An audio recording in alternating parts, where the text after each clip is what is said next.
I have not done this in so long. I don't even know where to start. I'm blanking. Am I nervous? Absolutely. We're just gonna start somewhere. Today is Sunday, February 23rd. I'm sitting in my closet in my apartment, and I got the bright idea to document my lipoma removal process. Although at this point I've already had the initial consultation with my family doctor, I have had the imaging done, I have also had the initial consultation with the cosmetic dermatologist, and at this point my removal is scheduled for February 27th. And so I'm gonna catch you up to speed to how we got here, what is a lipoma, and what's happening next. I do have some questions here to keep me on track. Let's start with what is a lipoma. So a lipoma is a non-cancerous, slow-growing fatty lump that develops from an overgrowth of fat cells. I have a lipoma on the right side of my scalp, and you probably can't see it right now in the video, but I'll insert some photos where it's super evident. I've had it for 10 years now. For as long as I've had my daughter, I recall having it. I don't recall having it before her, and it was very soon after having her that I felt it for the first time. So I want to say it's a little bit over 10 years now since I've had it. It never bothered me before because, I had a relaxer, my hair had a bit of length.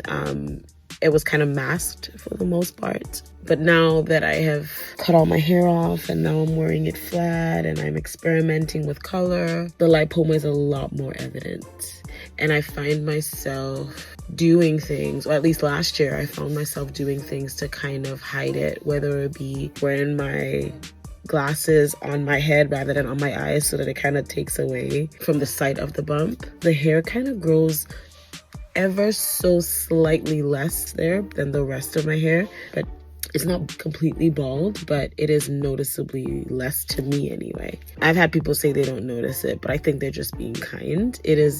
My lipoma is very noticeable. Anyway, so with it becoming a lot more obvious to me last year, I decided to go see my family doctor about starting the process of having it removed. So step one, went to see my family doctor.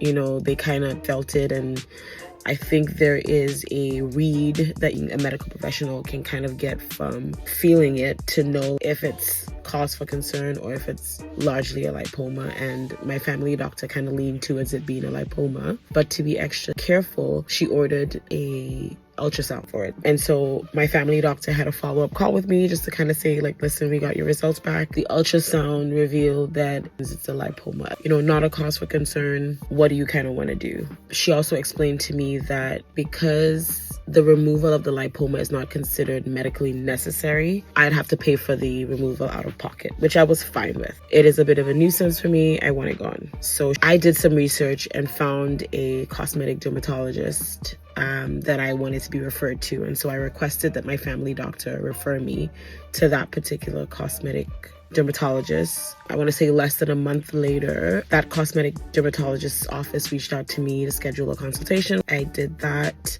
a couple weeks ago. I met her and we kind of mapped out a course of action. She highlighted what some of the risks are. Of course, there's a risk of swelling and headaches and bleeding and infection. And I've also done some research and seen that people with lipomas report having them recur in the same place or other parts of the body. So that's pretty interesting. What else? Another thing that she mentioned to me as a risk is because I've had the lipoma for so long, there's a possibility that the layers of my skin won't snap right back and I could potentially have a bit of an indentation because the skin is now all stretched out, but now that fatty clump of stuff is now gone, which she said we can remedy with things like Botox and stuff. So the procedure is going to take less than an hour. It's going to be happening at the dermatologist's office. I will be awake. And they're going to administer local anesthetic. Am I nervous? Absolutely. I have a fear of needles. What else? The size. Okay, so you can kind of see this from the photos, but it's somewhere between 2.5 and 3.5 centimeters. Scarring and healing. Healing takes a few weeks, but in terms of like downtime, there should be minimal downtime. I should still be able to work. The question is more about like the headaches and swelling. So on the day of the surgery, I took that day off. The Friday is tentative, depending on if I have any swelling or headaches. I may also take it off or work from home. The cost of the procedure is just under $1,000, tax included. I believe it's like 7 something, high 700s plus tax. Let's just say $900 to $1,000 after tax. What I forgot to ask was the direction of the incision. I know she said it will be minimal and the hair will kind of grow around it. In terms of preparation, the doctor's ask was that I bleach my hair a week in advance, which I did late last week. What else? My husband's gonna come with me. He will sit in the waiting room of the doctor's office likely. Yeah, I think that's all I have right now. I think I'll shoot another video again on the morning of the surgery. Am I nervous? Absolutely. But I think I might be onto something with this closet filming. I like it. It's quiet, it's peaceful, it's not chaotic. I think I can get used to this.